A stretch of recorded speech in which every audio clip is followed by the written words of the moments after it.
Okay, so a bit of an update here on my NIX91.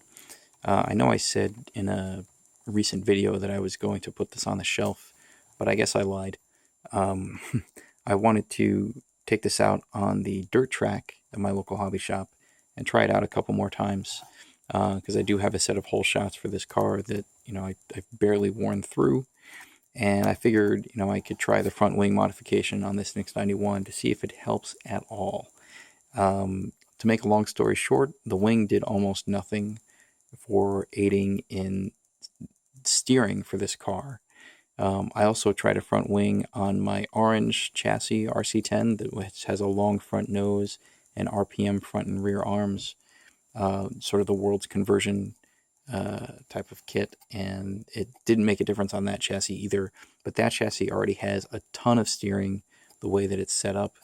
And I was also running that car on the indoor track, which is tighter and lower speed, so it wasn't going to make a difference anyway. But for either chassis, I realized there's another reason you might want to keep the front wing there, even if it doesn't directly aid in steering. The main one is because it helps to protect the front shock tower. Okay, so this NIX91 tower, as far as I know, you can only get it from the guys that make the NIX91. I don't think anyone's tried to reproduce this, at least not yet.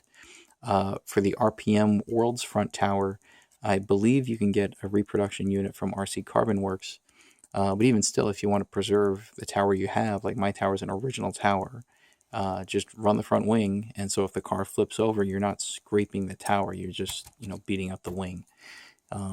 So it's kind of a secondary purpose that the wing has, I guess.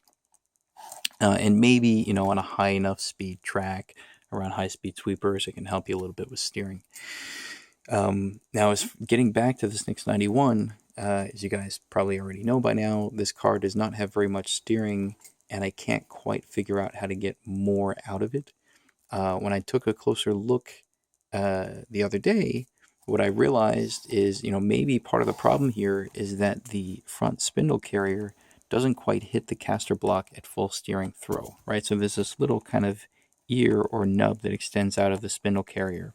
And I would expect that at full steering throw, this nub would hit the caster block, okay? And that would define sort of a mechanical stop to define the endpoint for the left and right steering, which would make sense.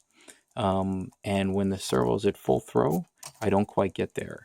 And with the body off, if I'm just fiddling with the servo horn and I take the horn and I push it, I sort of force it forward, it doesn't actually, this doesn't move any further, okay? So all that really happens is the steering post on this side, this part of the bell crank on the right-hand side, just starts to flex on the actual screw that it mounts on. So this is as far as I can get the actual spindle carrier to throw at full steering throw.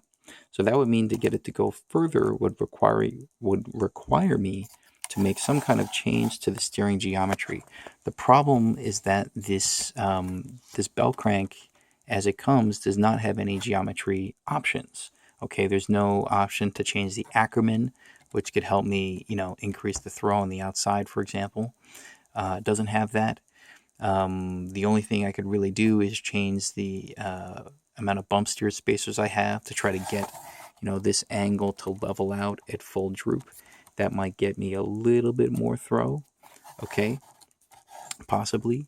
But otherwise, if there were, a way for me to either, let's see, if I tilt it this way, right, you can see at full throw, at least the left to right angle is pretty straight, right? Maybe if I move this ball stud up a bit, or if there were a way to move this ball stud back a bit, that would get me a little bit more Ackerman to get slightly more throw on the steering, okay?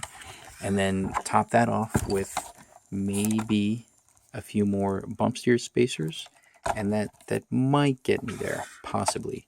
But the Ackerman adjustment would have to be manual because this spindle carrier only comes with one hole made in it. I'd have to drill an extra hole.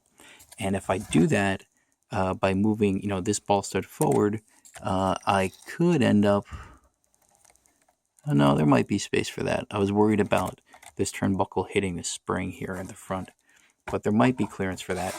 There certainly is no way to pull this inner ball stud backwards. There's just no space here on the bell crank to drill an extra hole. So what I might actually have to do is just drill another hole forward and see if that helps.